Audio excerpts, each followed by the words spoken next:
नमस्कार. माझ्या ज्योती गोसावी नावाच्या धार्मिक आध्यात्मिक यूट्यूब चॅनलवरती आपणा सर्वांचे स्वागत आहे. लाईक करा, शेअर करा, सबस्क्राईब करा. आता आपण पाहत आहोत श्री आनंद चरितामृत अध्याय 5.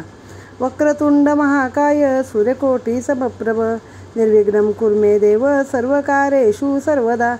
गुरुर्ब्रह्मा गुरुर्विष्णू गुरुदेव महेश्वरा गुरु साक्षात परब्रह्म तस्मै श्री गुरुवे नमः.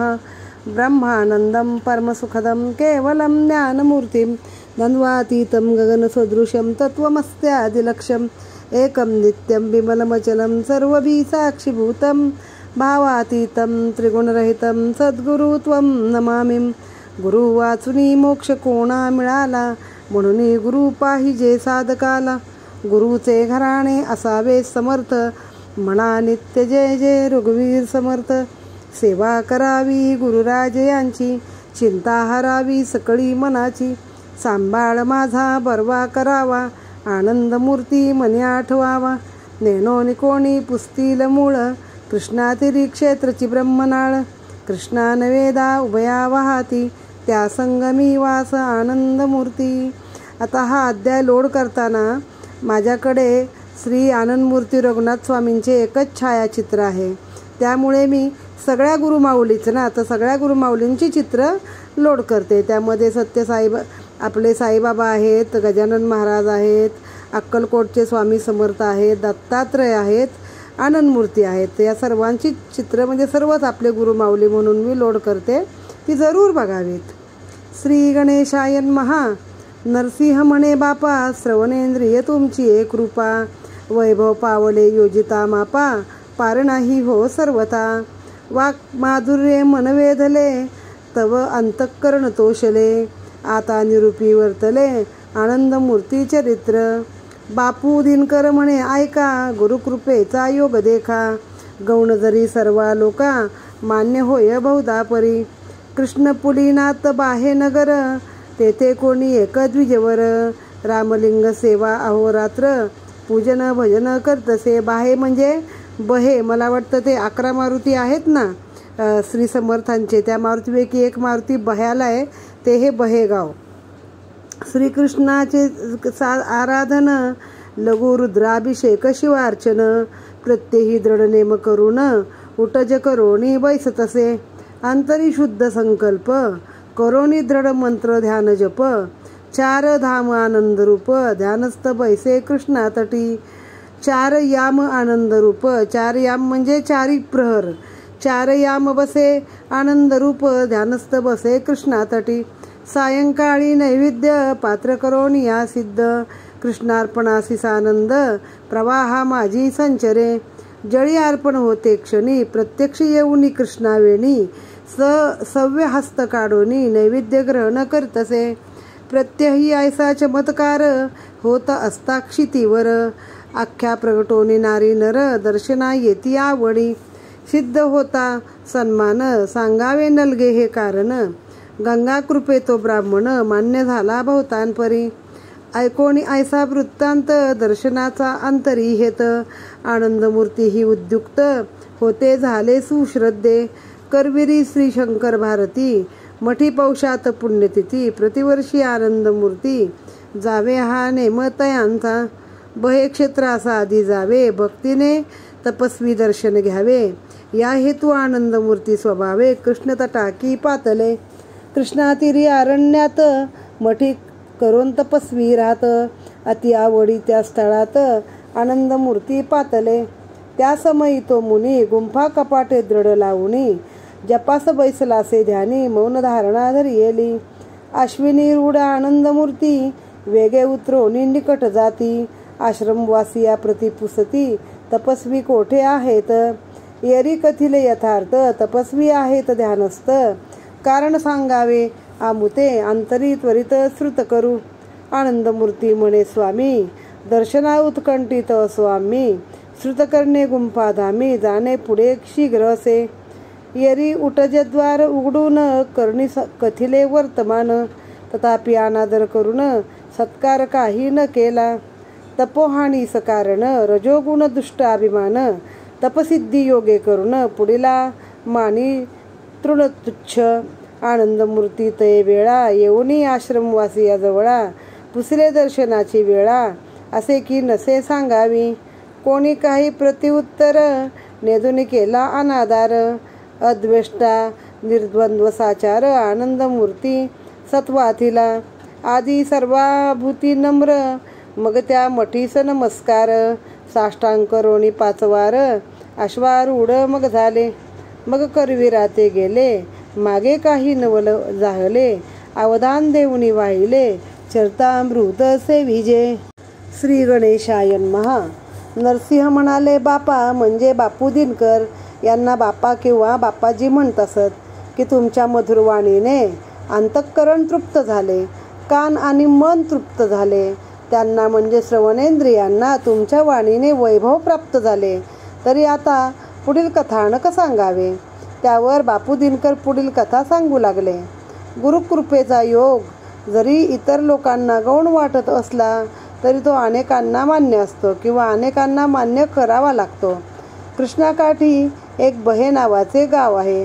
हेच बहे जिथे समर्थ रामदास स्वामींनी एक मारुती स्थापन केलेला आहे. 11 मारुतीपैकी एक भयाचा मारुती.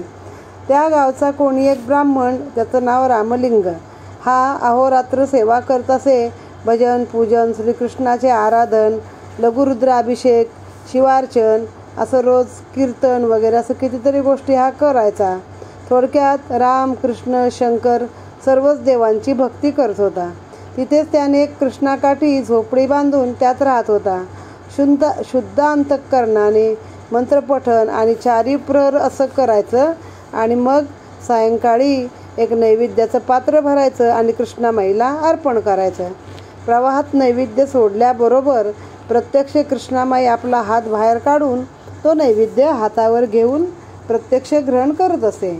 आणि हा चमत्कार पाहण्यासाठी त्या नदीकाठावर अनेक लोक जमत असत. कोणी चमत्कार दाखवला की त्याला आपोआप नमस्कार करायला लोक जमतातच. हे कोणी सांगण्याची गरज नाही. त्या ब्राह्मणाला मान सन्मान आणि नाव सारे काही प्राप्त झाले होते. ही घटना कर्णोपकरणी लोकांच्या तोंडून आनंदमूर्तींना समजली. तरी आपण पण या ब्राह्मणाच्या दर्शनाला जावे अशी आनंदमूर्तींना इच्छा झाली.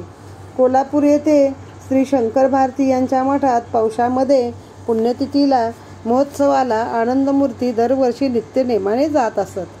जाता जाता बहे या क्षेत्री जावे. तेथील हा काय या प्रत्यक्ष अनुभव कृष्णा नदी कसा प्रसाद ग्रहण करते हे पाहावे. त्या सत्पुरुषांचे दर्शन करावे आणि मग पुढे जावे असा विचार करून त्या कृष्णाकाठच्या बहे या गावी आनंदमूर्ती गेले. तेथे घनदाट अरण्यात हे तपस्वी मठी करून राहत होते. त्यांनी दारे बंद करून आत ध्यानाला बसले होते. त्याचवेळी घोडीवर बसून आनंदमूर्ती तेथे पोहोचले. तेथील आश्रमवासियांना विचारले की आम्ही दर्शनासाठी आलो आहोत, तरी तुमच्या स्वामींना तसेच सांगावा देणे. आम्हाला शीघ्रगती पुढे जावयाचे आहे, लांब जावयाचे आहे. आम्हाला लगेच दर्शन मिळेल का? त्यांना कोणीतरी शिष्याने झोपडीचे दार उघडून आनंदमूर्तींचे वर्तमान कानामध्ये सांगितले त्या बोवाच्या. परंतु आत बसलेल्या त्या साधूने आनंदमूर्तींचा अपमान केला, अनादर केला किंवा त्याकडे दुर्लक्ष करून त्यांचा काही आदर सत्कार केला नाही आणि कोणतेच लक्ष त्या म्हणण्याकडे दिले नाही. आनंदमूर्ती बाहेर आलेल्या शिष्याला विचारले की दर्शनाची काही वेळ आहे का, मला दर्शन मिळेल का? त्यावर आनंदमूर्तींना कोणीच काही उत्तर देईना. मग आनंदमूर्तीने काही कोणाचा राग मानला नाही, सर्वांशी नम्रपणेच राहिले. त्याने त्या साधूला आणि मठीला 5 वेळा नमस्कार केला आणि आपल्या घोडीवर बसून पुढे करविरास निघून गेले. पण मागे एक काय नवल घडले ते आपण आता पाहूया.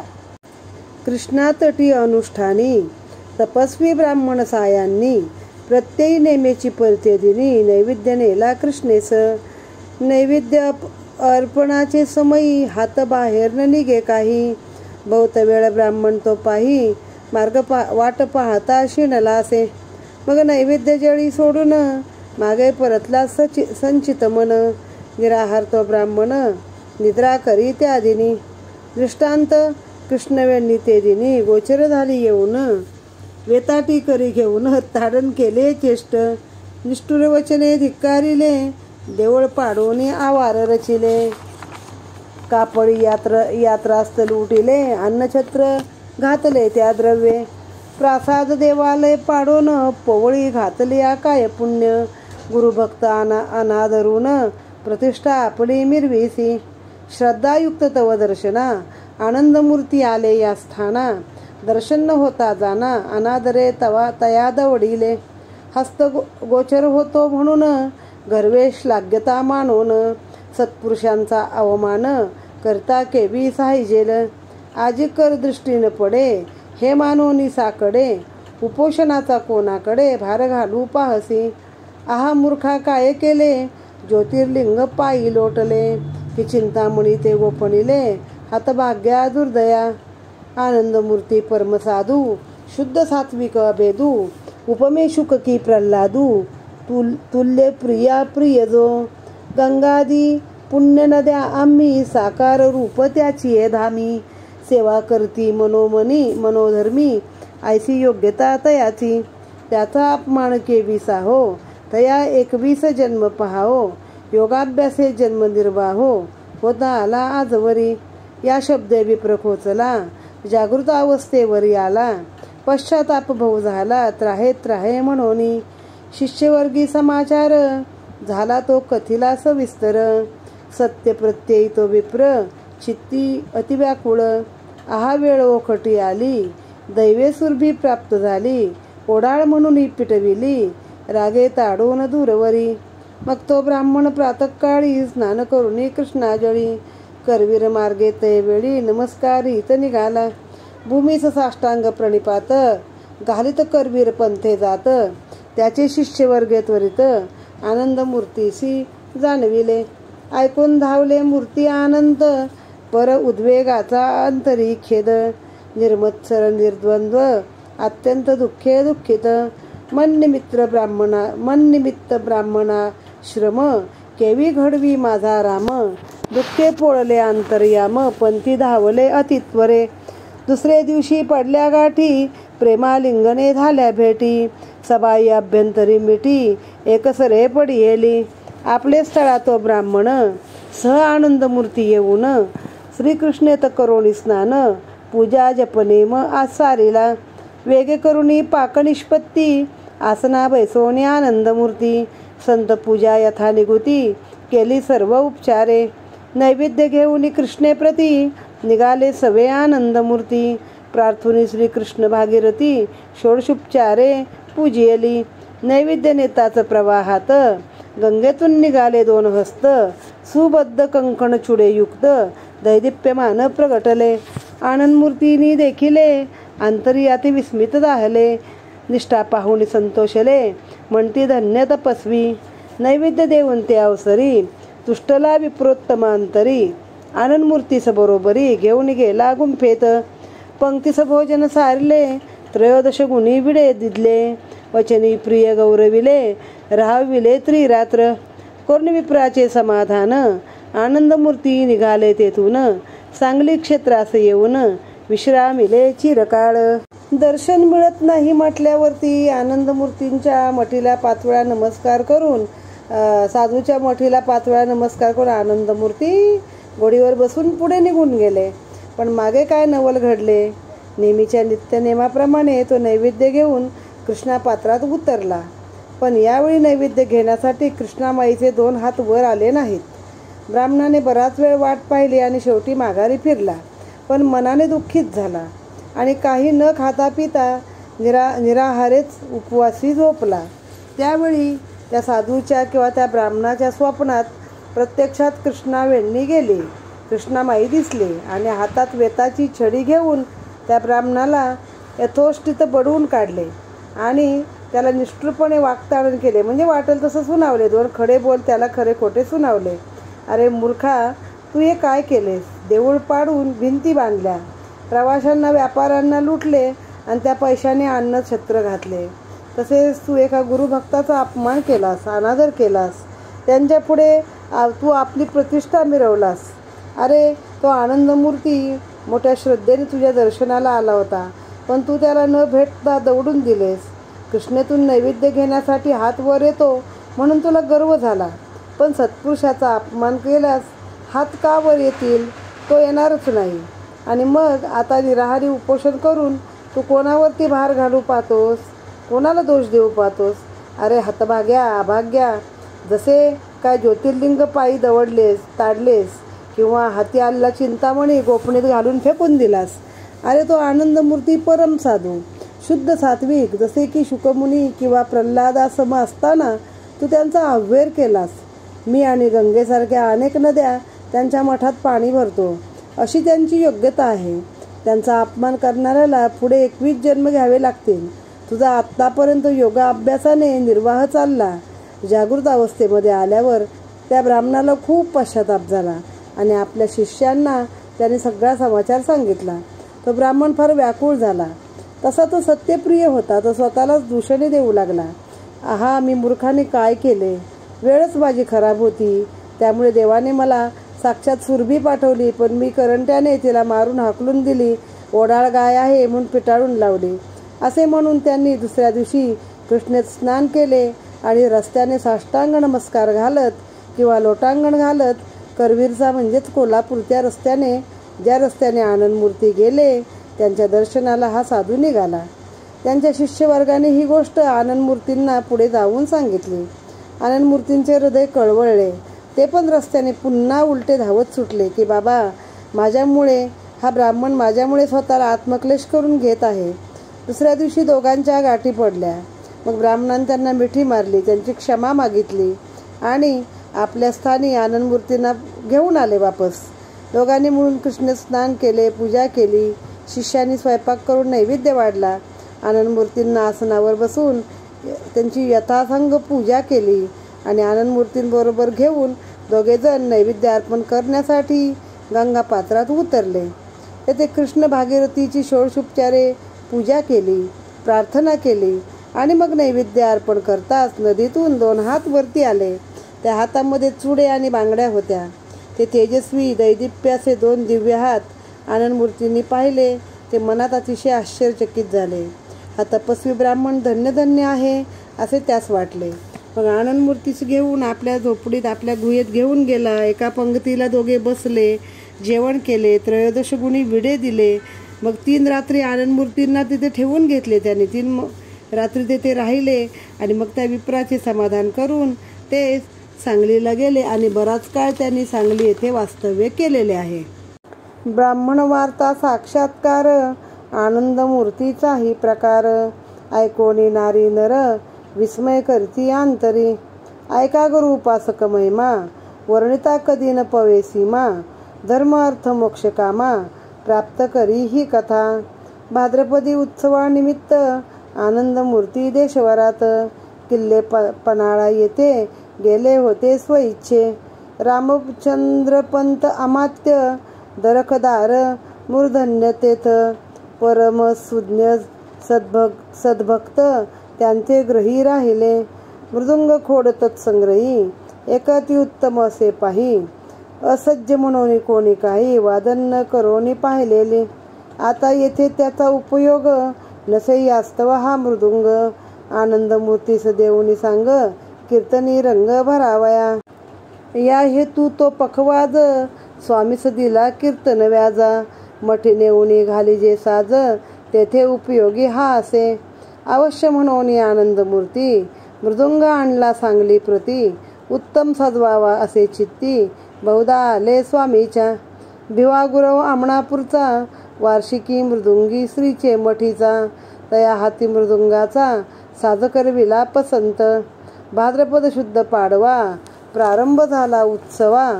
मृदुंगासहित गुरव भिवा कीर्तनी उभा ठाकला. सुगर वादन करता महा उंच स्वर लागला टहा. घोडीवर ठेवून पहा वाजविला अर्ध्या रात्री. द्रुपद प्रबंध तिलाना कंपस्वर गीत तनाना.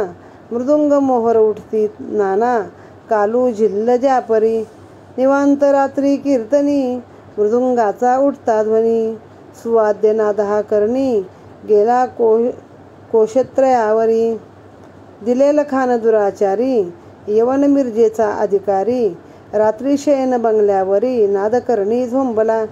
जैसा कालू चौघड्यात तैसा ध्वनी निर्मळ उठत, मोहम्मद दिलील मणी खोचत, परचक्र दहशत घेऊनी, वेगे उठोनी परिवार, चौदशे धाडले हेर, वाद्यपदार्थ सत्वर, कोठे तो ठाई पाडावा, द्वयशतसंख्य अश्वस्वार, सांगली मार्गे धावती सत्वर, वाद्यधनीचा सुमार, धरून आले श्रीमठा, चौघड्या ऐसा आवाज, वाजतो कीर्तनी हा पखवाज, ठाई पाडून म्हणती काज, तुझे नाही यापुढे, मध्यरात्र गडद अंधार,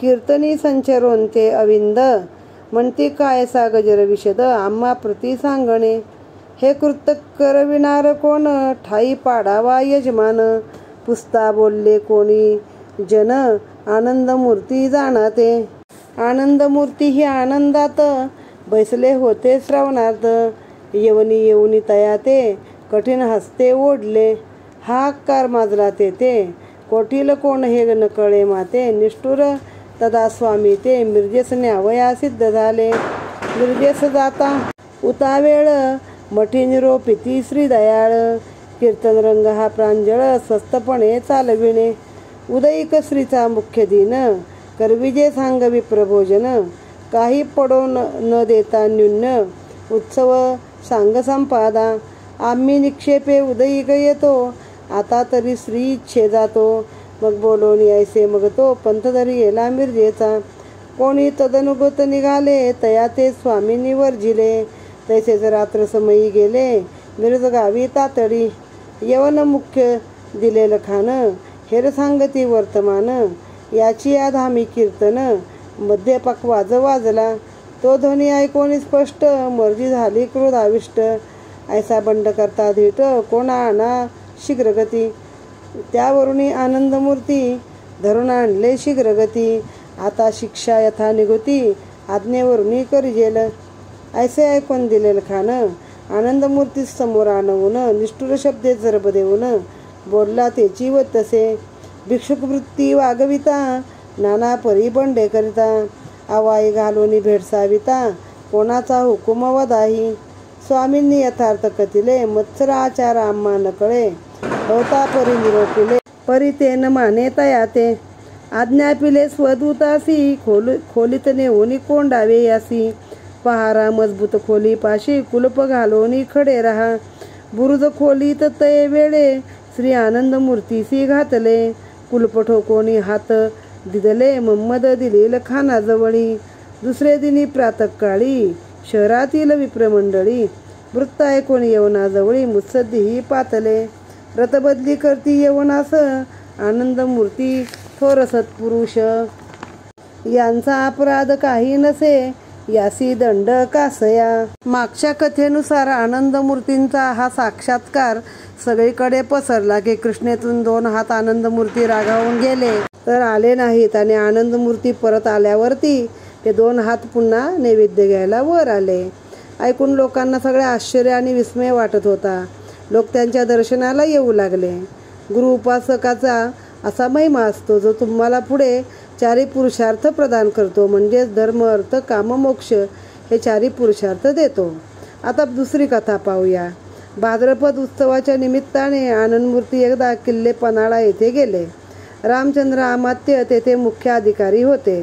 परमसुज्ञ आणि सद्भक्त होते. आनंदमूर्ती त्यांच्याकडे मुक्कामी राहिले. त्यांच्याकडे एक मृदुंग होता. तो अतिउत्तम होता, पण त्याला साथ चढवलेला नव्हता, मडवलेला नव्हता, म्हणजे थोडक्यात मृदुंग तयार नव्हता. मग तिथे काही त्याचा उपयोग नाही, कोणी वाजवत नव्हतं. तो आनंदमूर्तींना दिला आणि रामचंद्र अमात्य म्हणाले, येथे याचा काही उपयोग नाही, तर तुम्ही हा भेट म्हणून तुमच्या मठाला घेऊन जा आणि कीर्तनात रंग भरावा. अवश्य म्हणून आनंदमूर्तींनी तो मृदुंग सांगली मुक्कामी आणला. त्याला उत्तम साथ चढवला, तयार केला. त्यासाठी मृदुंगाच्या ज्या वरच्या पट्ट्या वगैरे नीट आवळून द्याव्या लागतात, शिवाय कणिक वगैरे लावून तो तयार केला जातो. असा तो मृदुंग तयार करण्यासाठी त्यांनी भिवागुरवाला दिला. हा भिवागुरव आमणापूरचा रहिवासी. तो यांच्या आश्रमाचा असा रोजचा म्हणजे पारंपरिक मृदुंगी होता. तो भजनात रोजचा मृदुंग वाजवायला येत होता. त्यानं तो मृदुंग उत्तमरित्या तयार केला आणि भाद्रपद शुद्ध पाडव्याला उत्सवाचा आरंभ केला. त्या दिवशी अर्ध्या रात्री घोडीवर ठेवून मृदुंगावरती थाप मारली आणि त्याच्या कंपलहरी, त्याचा जो नाद आहे तो सगळ्या आसमंतामध्ये घुमू लागला. भिवागुरव उत्तम वादक असल्याने अतिउच्च स्वर लागला आणि रात्रीच्या शांत वेळी तो कडाड घुमू लागला. अगदी 3 कोस 4 कोस असा लांब गेला. तो आवाज मिरज प्रांतापर्यंत पोहोचला. त्याच वेळी दिलेर खान नावाचा एक दुष्ट दुराचारी माणूस मिरज प्रांतावरती अधिकारी म्हणून होता. तो रात्री झोपायच्या तयारीला असताना हा उच्च रवातला मृदुंगध्वनी ऐकला आणि तो मनात एकदम दचकला. मग त्याला असं काय परचक्र आलं की काय वाजतंय असं त्याला भीती वाटली. चौघड्याच्या संचामध्ये कालू झिल्ल नावाचे एक वाद्य असते. ते वाद्य वाजवले जाते, ते रणसंग्रामाच्या वेळी वाजवतात तसे त्याला वाटले की परचक्र आले. तो घाबरला. त्याने चहूदिशांना माणसं पिटाळली आणि हा आवाज कोठून येत आहे त्याचा शोध घेण्यास सांगितले आणि जागच्या जागी तो कार्यक्रम बंद करा आणि कोणाकडे आवाज येतो आहे त्या यजमानाला धरून घेऊन या असा आदेश दिला.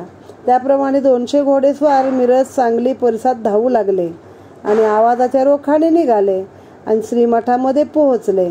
चालू असणारा कार्यक्रम बंद पाडला. यापुढे आता वाजवायचे नाही असा आदेश दिला. मध्यरात्र आहे, अंधार पडलाय, तुम्ही काय म्हणून हा दंगा चालवला आहे? हे कृत्य करणारा तुमचा यजमान कोण आहे तो सांगा. त्याला जागीच पाडण्याचा आदेश आला आहे. हे कृत्य कोण करविणार? त्याला ठाई पाडावा तो यजमान. मग हे कृत्य कोण करविणार? ठाई पाडावा तो यजमान. मग जमलेल्या लोकांनी आनंदमूर्तींचे नाव सांगितले. बघा, वेळ आली की स्वतःवर कोण घेत नाही. एरवी साधू चमत्कारिक वगैरे म्हणजे चमत्कार दाखवणारे, पण सरळ नाव सांगून दिलं. आनंदमूर्ती मोठ्या आनंदात श्रवण भक्ती करीत होते. तेथे या यवनाने येऊन त्यांना असं एकदम हाताने ओढलं आणि कडक शब्दात त्यांना बोलू लागले. तेथे हाकारच माजला. हे अचानक कोण कुठून आले आणि आनंदमूर्तींना घेऊन मिरजेस निघाले. त्यावर निघता आनंदमूर्तींनी सर्वांना सांगितले की हा कीर्तनाचा कार्यक्रम स्वस्तपणे राबवा, बंद पडून देऊ नका. स्वामी, उद्या त्यांचा मुख्य दिवस आहे, म्हणजे रघुनाथ स्वामींचा उद्या ते 3 दिवसाचा महोत्सव करत ना पुण्यतिथीचा, तो मुख्य दिवस आहे. तो उत्सव संपन्न करावा. उद्या ब्राह्मण भोजन आणि इतर मंडळींना भोजन द्यावे, काही कमी पडू देऊ नये. हा उत्सव साजरा करावा. मी निश्चितपणे उद्या येतो असे सांगून मिरजेचा रस्ता त्यांनी धरला.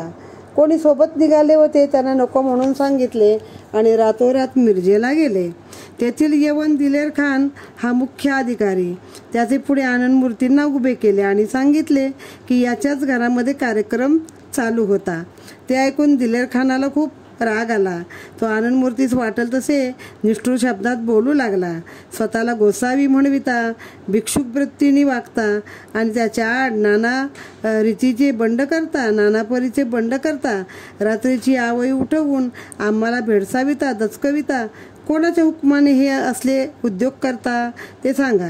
त्यावर आनंदमूर्ती त्याला नाना प्रकारे समजावले की आम्ही गोसावी कोणाच्या हुकमाने काही करत नाही. आम्हाला कोणाचा मत्सर द्वेष दावा समजत नाही. पण त्या दुष्ट यवनाला काही एक समजले नाही. त्याने आपल्या सेवकांना एका मजबूत खोलीत कोंडा आणि कडेने पहारा द्या असे सांगितले. मग त्यांनी आनंदमूर्तींना बुर्जाजवळच्या खोलीमध्ये किंवा बुर्जाखाली जी खोली असते तिच्यामध्ये बंद करून ठेवले आणि दिलेर खानाच्या जवळच कोंडून घातले.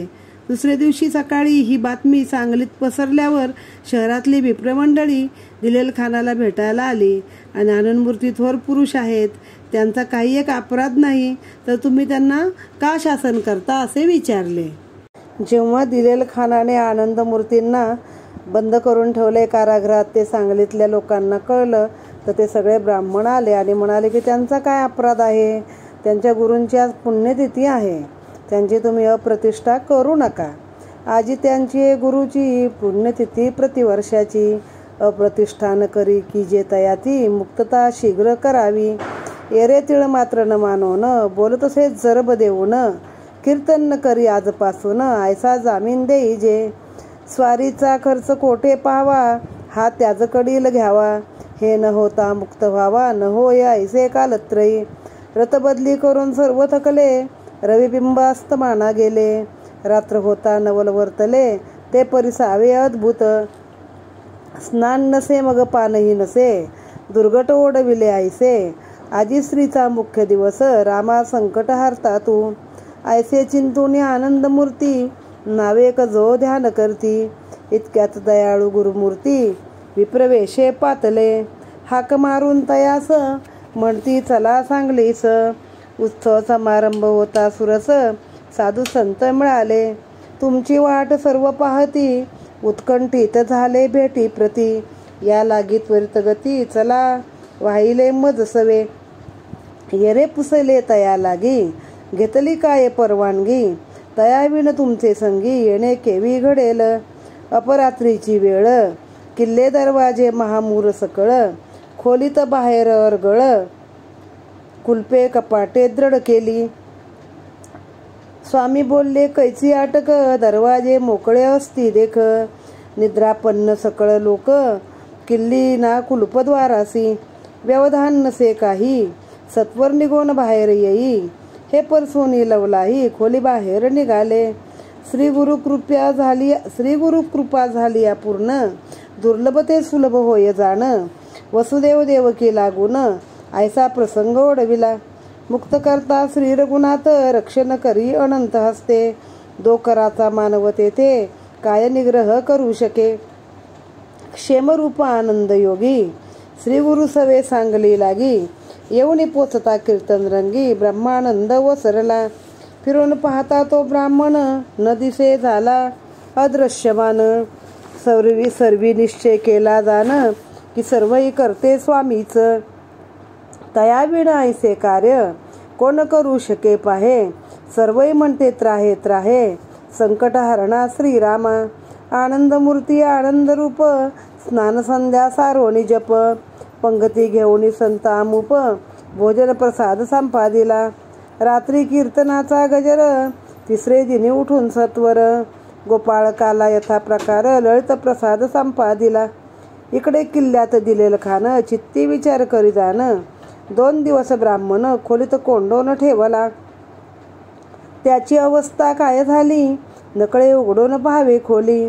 सत्वर कुलपे काढविली, समक्ष उभे राहून. ब्राह्मण दृष्टीनं पडता, परम आश्चर्य वाटले चित्ता. बातमी लावून तत्वता, गुप्तहेर पाठविले. त्याही कथिले वर्तमान, आनंदमूर्ती स्वग्रही जाण. परमोत्साहो कीर्तन, समारंभ करताती. येवने केला अतिविस्मय, म्हणे झाले कैसे काय. ऐशा अटकेतून कोणी पाहे, काढून नेला ब्राह्मण. संत चरित्र न गमे काही, उगाची विस्मय करून राही. सुखरूप आनंदमूर्ती पाही, परमानंद वसंडे. चरित्र हे वर्णन करता, ब्रह्मानंद होतसे चित्ता. गोपाळात्मज विनवी संता, पुढे अवधान देईजे. श्री आनंद चरितामृत, बापानंद विरचित. स्नेह परसोत साधू संत, पंचमाध्याय गोडहा. आनंदमूर्ती शके 1590 मध्ये सांगलीत राहावयास आले. त्याच सालच्या भाद्रपदामध्ये ही गोष्ट झालेली आहे. आनंदमूर्ती थोर पुरुष आहेत, त्यांचा काही अपराध नाही. आज त्यांच्या गुरूंची पुण्यतिथी आहे, तरी तुम्ही त्यांची अपकीर्ती करू नका, अप्रतिष्ठा करू नका. तर त्यांचा दरवर्षीचा रिवाज आहे, तरी त्यांना तुम्ही ताबडतोब मुक्त करा. अशी रथबदली करू लागले. पण तो यवन काही ऐकेना, जरा तिळ मात्र सुद्धा बदला नाही. उलट मोठ्या जरबेने त्यांना आजपासून कीर्तन करणार नाही असा जामीन मागू लागला. तिथपर्यंत जाऊन त्यांना जे आणले तो स्वारांचा खर्च कोण देणार, तो पण मागू लागला. त्याशिवाय काय मी त्यांना मुक्त कालत्रही करणार नाही, हे लक्षात ठेवा. शेवटी रथबदली करून करून ते ब्राह्मण लोक थकले आणि सूर्य मावळला. त्या रात्री एक नवल झाले. आनंदमूर्तींना स्नान नाही, मग पान नाही, जेवणही नाही, अंघोळ नाही, जेवण नाही.